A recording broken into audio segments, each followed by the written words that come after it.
In 1980s Portugal, the world felt smaller.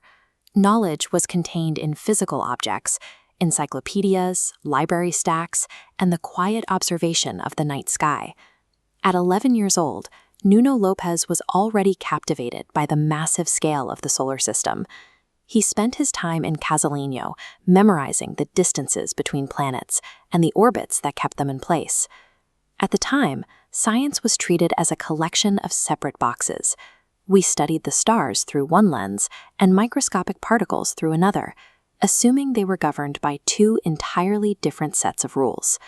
This separation created a gap in our understanding. By looking at the micro and the macro as unrelated fields, we missed the possibility that a single structural pattern might connect them. The shift occurred in 1987. During a lesson on electricity, Nuno saw a diagram of an atom for the first time, with electrons circling a central nucleus. He immediately saw a mirror of the solar system. The microscopic mechanics aligned perfectly with the cosmic.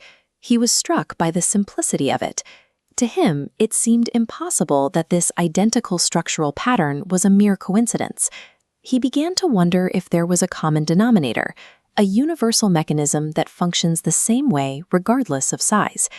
That classroom observation replaced his interest in isolated facts with a 30-year search for a unified architecture.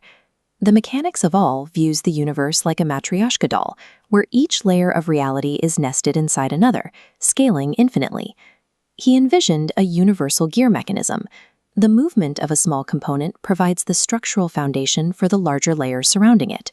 Physics and astronomy fit the pattern easily, but Nuno spent 3 years struggling to explain how biological life, the messy world of cells and organisms, could follow the same rigid geometry.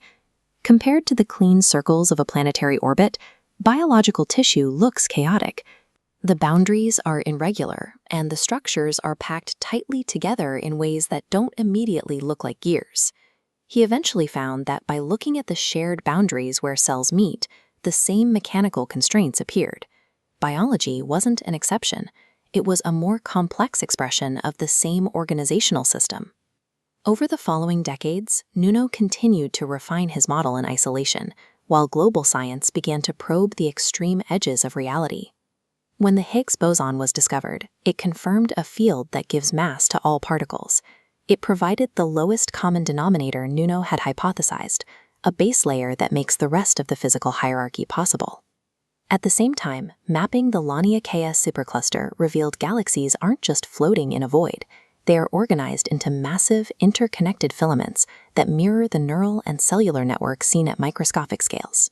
Seeing these multi-billion-dollar projects confirm the existence of nested, repeating structures gave Nuno a new level of confidence. The patterns he had mapped as a child were becoming visible to the rest of the world. 3 decades of scientific advancement didn't change his original premise. They provided the data points needed to fill in the gaps of his childhood sketches. 30 years after that classroom in Bombarral, Nuno's focus has shifted from searching for the pattern to applying it. The Mechanics of All suggests that this nested organization isn't limited to physics. It's a blueprint for how all systems, biological, social, and physical, structure themselves. This framework applies the same mechanical logic to how human societies form and how consciousness itself emerges from the layered complexity of the brain. It presents the universe not as a collection of different things, but as a single, repeating architecture.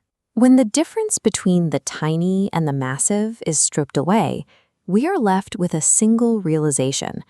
We are part of a universal gear, spinning to infinity.